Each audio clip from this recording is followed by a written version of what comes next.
What I would do, so first of all, thanks for inviting me again, Roshan.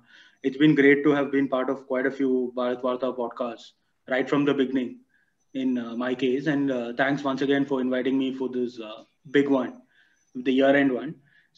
I've been asked to cover political developments over the year. So, what I thought I would do is instead of, just reciting a bunch of numbers or facts as you told me that I have a tendency to do.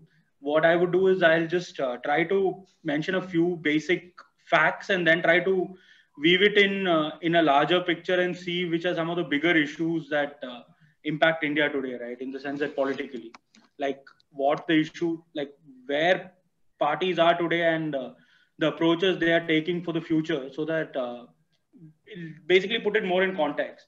To start with, I think it'll be fair to say that this is the year right after the Lok Sabha elections is the lightest political year in India in this current cycle, right? Because there are only two state elections, that is Delhi and Bihar, and they both, a lot of people expected certain results, and there's not as hyped up as elections that would come over the next 3 years leading up to the Lok Sabha election itself.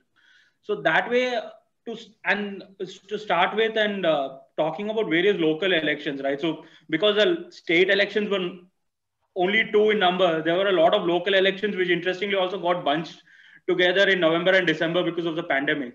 So a bunch of political junkies like me and certain other people have been tracking each one of these local elections. And I think there are interesting trends even in the local elections, right? To start with, let's start with the BJP because it's clearly the dominant political force in India today. The BJP has had a very good year, right? It managed to build on its victory in 2019 Lok Sabha elections. And now it's at, and drawing upon the book, that's the flavor of the season when people talk about BJP, that is Jugalbandi. I would say that this is 1 year where you can conclusively say the BJP has achieved its foundational aim, right? Not just the BJP, the entire Hindu nationalist movement, so as to speak, of getting Hindus to vote as Hindus, right?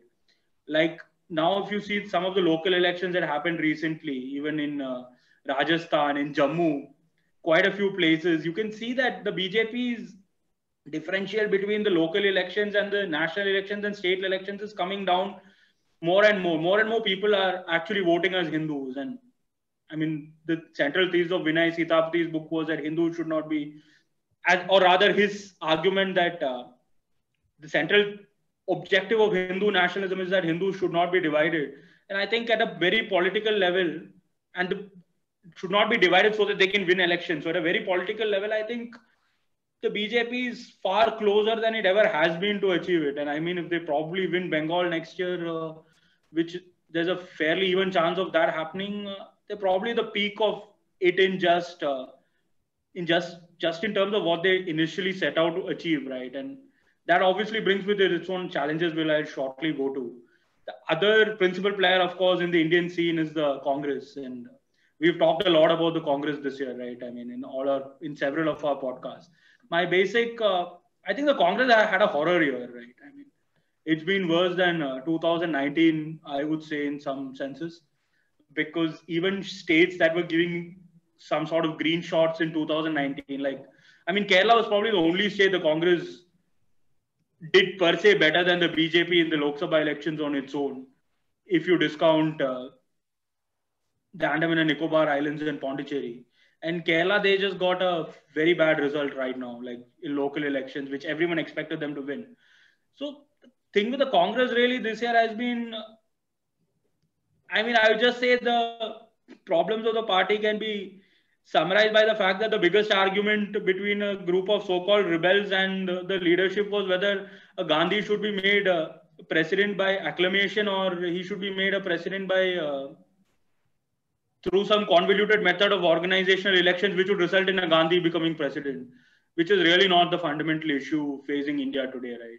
So I think the Congress is divided, is dispirited, but as we've mentioned again and again, Rahul Gandhi clearly has an ideological position, right? He believes that there are certain woke principles that India needs to follow. And he's also understood that that's clearly not really working out through the electoral process.